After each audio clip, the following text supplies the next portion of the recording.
नमस्कार व्यूअर्स, मैं हूं अमीश देवगन।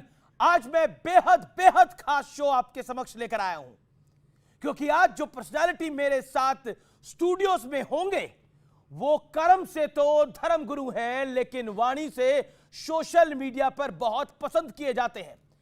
तालियों के साथ, जोरदार तालियों के साथ स्वागत करिए जाने माने कथावाचक अनिरुद्ध आचार्य जी महाराज का। अभिनंदन आपका महाराज जी। सबको राधे राधे। अनिरुद्ध जी आपका अभिनंदन है, विराजिए। धन्यवाद। अनिरुद्ध जी महाराज कथावाचक तो हैं ही, लेकिन उनकी बातें अक्सर विवाद का कारण भी बन जाती हैं। विवादों से कई बार तो अनिरुद्ध आचार्य जी बच निकलते हैं, लेकिन कभी कभी माफी तक मांगनी पड़ जाती है। लेकिन इन सबसे अलग अनिरुद्ध आचार्य जी की एक और पहचान भी है, जो वृंदावन में बुजुर्ग महिलाओं की सेवा करते हैं, बच्चों की पढ़ाई का जिम्मा उठाते हैं और लोगों को भोजन भी कराते हैं। सवाल यह है कि असलियत में अनिरुद्ध जी महाराज हैं कौन? एक कथावाचक, एक समाज सेवी, या फिर वो जो सोशल मीडिया पर आज की जनरेशन में बड़े ज्यादा लोकप्रिय है, बहुत वायरल भी है?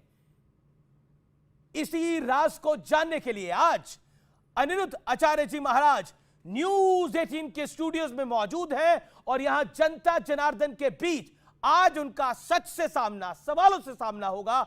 इसलिए मैंने कहा आज का शो बेहद बेहद स्पेशल है। अभिनंदन करिए अनिरुद्ध आचार्य जी महाराज का।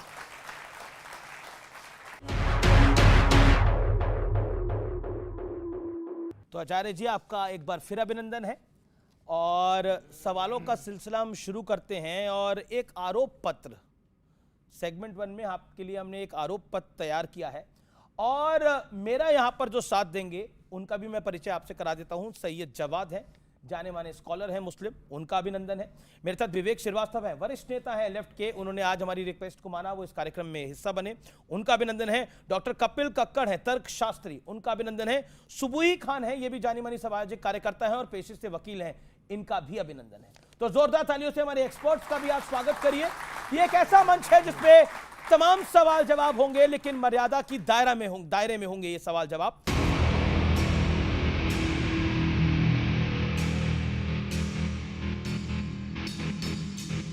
आचार्य जी, आपके बयान अक्सर विवाद का कारण बन जाते हैं। कई बार तो नौबत आ जाती है कि आपको माफी भी मांगनी पड़ती है। आप बाय चॉइस ऐसे हैं या बाय वॉइस ऐसे हैं? देखिए, गलतियां कौन करता है? गलतियां वही करता है जो कुछ करता है। जो कुछ करता ही नहीं है वो गलती करेगा क्यों? तो हम काम करते हैं धरा पे उतरकर, समाज की सेवा जो बन पड़ती है, जो ईश्वर ने हमें जिम्मेदारी दी है जी। और दिन भर बोलने का कार्य है, 3 घंटे रोज कथा सुनानी है, तो कई बार शब्दों की त्रुटि तो हो ही जाती है। तो स्वाभाविक है, हम इंसान हैं, गलती के पुतले हैं, हजारों गलतियां होती हैं। हजारों गलतियां होती हैं। तो एक वीडियो मैं आपको दिखाता हूं, इसमें आप गाय को माता क्यों कहते हैं ये समझाने के लिए आप एक अजीबोगरीब तर्क दे रहे हैं। ये गलती से हुआ है या सही हुआ है? मैं सुना देता हूं, आपको दिखा देता हूं, फिर आप इसका रिएक्शन लेता हूं। एक आदमी हमसे बोला कि महाराज जी, आप लोग गाय को माता कहते हो तो भैंस को बुआ कह सकते हो आप लोग? हमने बिठाया, हमने कहा ये बताओ तुम्हारी बहन है? बोला है। मैंने कहा तुमने अपनी माँ का दूध पिया है कि दूध पिया है? इस पर आप क्या कहेंगे? हाँ, ये देखिए, एक विधर्मी ने सवाल किया कि आप गाय को माता कहते हैं तो भैंस को क्या कहेंगे, बकरी को क्या कहेंगे, फला फला को क्या कहेंगे? तो मैंने उसको समझाया कि देखो, हमारे परिवार में सभी लोग अपने अपने बच्चों को दूध पिलाती हैं। हमारी चाची, मौसी, दादी, नानी, सबने अपने अपने बच्चों को दूध पिलाया, पर माँ तो हम केवल अपनी माँ को ही कहते हैं ना।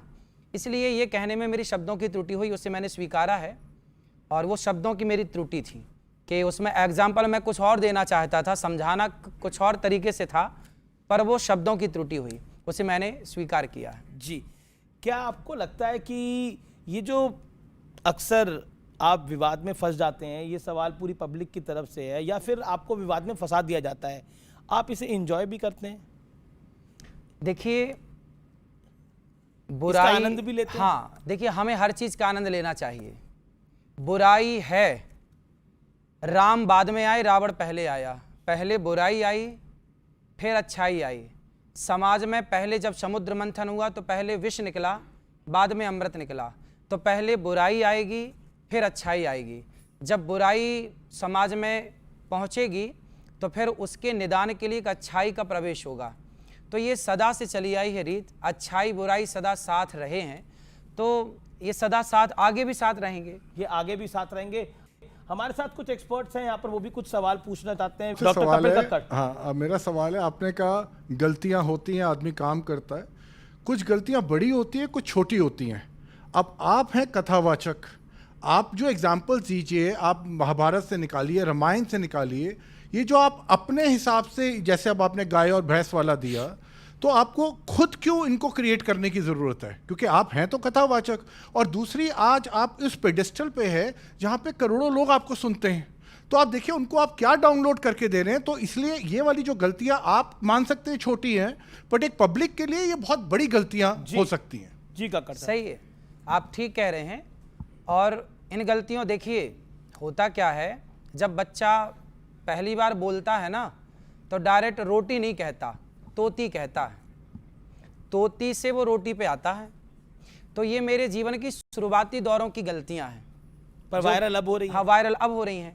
ये उस टाइम की, ये बहुत पुरानी बातें हैं जी। चूंकि बातें अब आ रही हैं, जब उस समय हम तो सीख ही रहे हैं, आज भी सीखते हैं, पर उस समय बहुत ज़्यादा मंच में बैठने के बाद ना, शास्त्रों का भी एग्जाम्पल देता हूँ। आपने पूरी कथा सुनी होगी, तो सारे एग्जाम्पल शास्त्रों के ही हैं, पर कुछ तो आज आधुनिक एग्जाम्पल, आज के परिवेश को देख के, आज के समाज को देख के, आज की स्थिति को देख के भी बातें करनी पड़ती हैं। एक वीडियो मेरे हाथ लगा है, इसमें आप कह रहे हैं आचार्य जी कि शिवलिंग पर दूध चढ़ाने को गलत बताकर सनातन संस्कृति को टारगेट किया जा रहा है। मैं वीडियो दिखा देता हूं आपको, और फिर आप जवाब दीजिएगा। शिवलिंग में लोग दूध चढ़ाते हैं, बट वो बह के तो चला जाता है, तो ये चढ़ाना सही है या गलत? ये तो आपने सुना कि नाले में बह जाता। फिर अच्छा, दूध ना चढ़ाए शंकर जी को, फिर क्या करें ये बताओ? ये दान में दें, जो गरीब हो उनको दें दूध। हाँ, दान करें। लोग जाते हैं, पिक्चरों की टिकट लेते हैं, कितने की टिकट आती होगी? 100-150 तक होता है। तो वो 100-150 की 3 घंटा पिक्चर देख के समय बर्बाद करने से अच्छा वो 150 गरीबों में क्यों नहीं बांट दिया था? जी, अब बताइए आचार्यवर। हाँ, तो ये सही तो है। शंकर जी को दूध चढ़ाना, देखिए व्यक्ति की अपनी श्रद्धा है। शंकर जी को दूध चढ़ाना ये मेरी श्रद्धा है, ये आपकी श्रद्धा है, आप स्वतंत्र हैं, आप चढ़ाएं मत चढ़ाएं।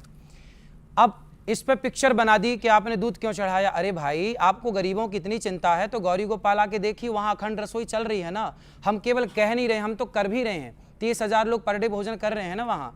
और शंकर जी पर दूध चढ़ाने को ही टारगेट क्यों किया जा रहा है? हम आपको क्यों लगता है? भाई, अपनी अपनी आस्था, देखिए किसी की श्रद्धा, किसी की आस्था पर ना कोई क्वेश्चन क्यों करे। भाई, मेरी आस्था है कि मैं दूध चढ़ाऊं, और कौन सा करोड़ों का दूध चढ़ाया जाता है? 5 रुपए का, 10 रुपए का दूध शंकर जी पे चढ़ाया। ये तो वर्षों से, कोई आज की थोड़ी। भगवान राम ने भी तो शिव जी का अभिषेक किया था। ये परंपरा कोई आज की मैंने शुरू कर दी, ऐसा तो नहीं, प्राचीन काल से चली आ रही है, और इसमें नुकसान कुछ नहीं है। शंकर जी को दूध चढ़ाने के लिए वो मना कर रहे हैं बॉलीवुड, वो कह रहे हैं गरीबों में बांटो। उनसे पूछो कि उन्होंने कितना गरीबों में बांटा। वो तो खुलेआम गलत चीज़ों का प्रचार कर रहे हैं। उन्होंने कितने गरीबों की सेवा कर दी। टिकट आपको मिलती है 300 रुपए की, क्या ज़रूरत है टिकट 300 रुपए की लेके? वो 300 रुपये गरीबों में बांट दिया जाए ना। जब शंकर जी का दूध आपको 5 रुपए का दूध भारी लग रहा है, तो भाई 300 रुपए की टिकट हम क्यों खरीदें? हम वो सारा पैसा गरीबों में बांटें। विवेक जी।